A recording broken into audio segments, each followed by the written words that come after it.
ദൈനംദിന ജീവിതത്തിന്റെ ഭാഗമായ ചോറ് ഒരു മാസം നമ്മുടെ ഭക്ഷണത്തിൽ നിന്ന് പൂർണ്ണമായും ഒഴിവാക്കിയാൽ എന്ത് സംഭവിക്കും? ശരീരത്തിന് ദോഷകരമാകുമോ അതോ ഗുണങ്ങളുണ്ടോ?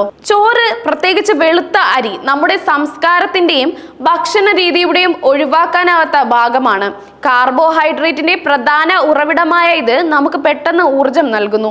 എന്നാൽ സമീപകാലത്ത് ലോ കാർബ് ഡയറ്റ് പോലുള്ള ആരോഗ്യ രീതികൾ പ്രചാരത്തിലായതോടെ പലരും ചോറ് ഒഴിവാക്കി തുടങ്ങിയിട്ടുണ്ട്.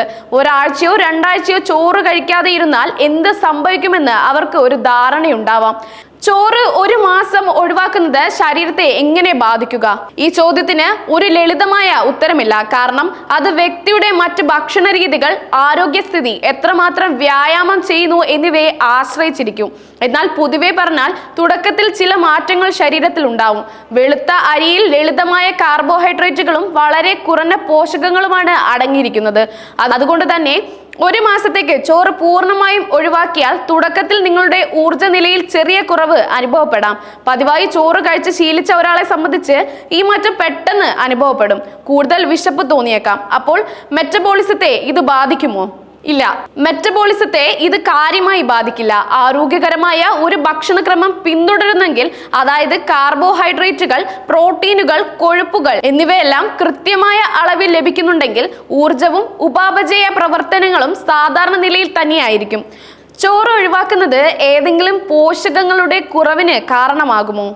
മിക്ക ആളുകളും കഴിക്കുന്നത് പോളിഷ് ചെയ്ത വെളുത്ത അരിയാണ്. അതിൽ നാരുകളും ബി വിറ്റാമിനുകളും പോലുള്ള പോഷകങ്ങൾ വളരെ കുറവാണ്. അതുകൊണ്ട് വെളുത്ത അരി പൂർണ്ണമായും ഒഴിവാക്കുന്നത് പോഷകക്കുറവിന് കാരണമാകില്ല. എന്നാൽ നിങ്ങൾ കഴിക്കുന്നത് പോളിഷ് ചെയ്യാത്തതോ സെമി പോളിഷ് ചെയ്തതോ ആയ ബ്രൗൺ റൈസ് അല്ലെങ്കിൽ മറ്റ് അരി ഇനങ്ങളാണെങ്കിൽ സ്ഥിതി വ്യത്യാസമാണ്.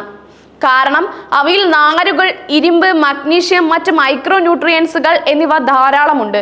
അങ്ങനെയുള്ള സാഹചര്യത്തിൽ വിറ്റാമിൻ ബി പോലുള്ള ചില പോഷകങ്ങൾ കുറയാൻ സാധ്യതയുണ്ട്.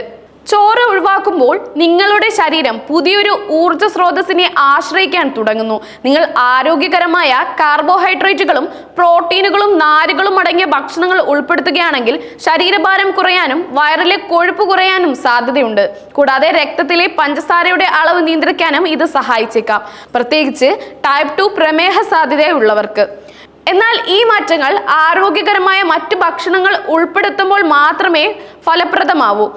ഏതെങ്കിലും ഒരു ഭക്ഷണത്തെ പൂർണ്ണമായും ഒഴിവാക്കുന്നതിന് പകരം സമീകൃത ആഹാരം കഴിക്കുന്നതാണ് ഏറ്റവും ഉചിതം. ചോറ് കഴിക്കുന്നത് ഒഴിവാക്കാൻ ആഗ്രഹിക്കുന്നവർ അതിന് പകരം കഴിക്കേണ്ട ഭക്ഷണങ്ങളെ കുറിച്ച് വ്യക്തമായ ധാരണയുണ്ടാവണം.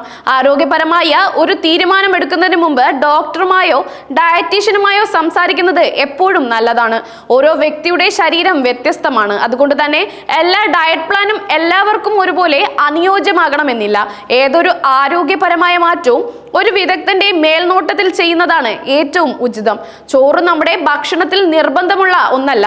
എന്നാൽ അത് ഒഴിവാക്കുമ്പോൾ അതിന്റെ കുറവ് നികത്താൻ ആവശ്യമായ പോഷകങ്ങൾ മറ്റ് ഭക്ഷണങ്ങളിലൂടെ ലഭിക്കുന്നുണ്ടെന്ന് ഉറപ്പുവരുത്തേണ്ടത് അത്യാവശ്യമാണ്.